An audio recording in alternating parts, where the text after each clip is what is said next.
Bum bum bum bum bum bum bum bum bum bum bum bum. The Peter Dislike Show. Bum bum bum bum bum bum bum. Getting ready for my next art show. I've been practicing a lot with anodization. People really like the anodized bismuth a whole lot better. Now, I learned kind of the hard way at my recent art shows that the most boring of my stuff seems to make the most money, right? Things that I could rapidly pour, right? So if you include all the time that I spent pouring this and doing the anodization, I could pretty much mass produce this, right? It almost always turns out right. The big Buddhas, not so much. And then when I go to sell them, this stuff can literally fly, right? The Buddhas, I might get lucky and sell one or two of them per art show. I might put them in the consignment shop, and they sit there, and then when I do sell them, they're not going to turn a big profit, right? I got a big Buddha that's £7, and bismuth I pay about $7 a pound for, and then you got to factor in the fees and the taxes, and it's very hard to double your money there compared to something like this. Or this will more than double probably. But it reminds me when I was in 4th grade, we had some kind of school sale of some sort.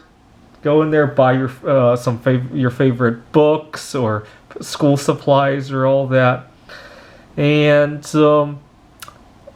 I had spent some money at one of those sales one time, and the next day my friend came to school. He was really disappointed. He was sick the day before, and he said, "What did I miss out on?"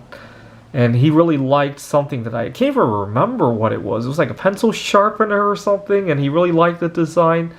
I had paid $1 for it, and he offered me $2 for the pencil sharpener, and I sold it to him for $2. And I didn't think really much of it until I realized that's double my money. At the time, my dad was constantly bragging about how much money he was making in the stock market. This was during the dot-com bubble.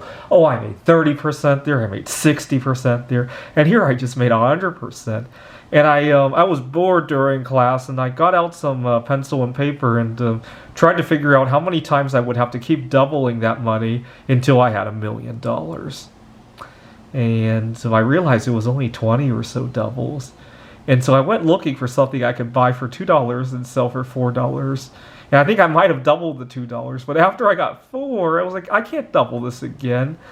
Well, fast forward 30 years later, it's a lot easier to double this than to double one. See, my dream when I first started doing bismuth was to keep getting bigger and bigger and bigger chunks of bismuth until I could pour a 1-ton Buddha out of it. My inspiration for the 1-ton Buddha was in the 1970s, a Filipino treasure hunter had found a 1-ton Buddha made of, well, another element that bismuth potentially decays into, right? Given a long enough time, right? We're talking ages of the universe, right? And unfortunately, the Philippines was under a dictatorship at the time, and President Marcos confiscated it, and the Buddha never turned up again. Every time I buy a gold coin from after the 1970s, I wonder if part of the Buddha is in there, because there's only so much gold that's in private hands, right? It wouldn't surprise me if I have a few atoms of that Buddha somewhere, right? Alright, so unfortunately, it's a lot harder to double a big thing than it is to double a small thing, right? It's kind of unfortunate, but I guess that's God's way of equalizing. If it were just as easy to double $1 billion as it were to double $2, right, we would have even more inequality than we already do, right? So maybe that's God's way of equalizing the score.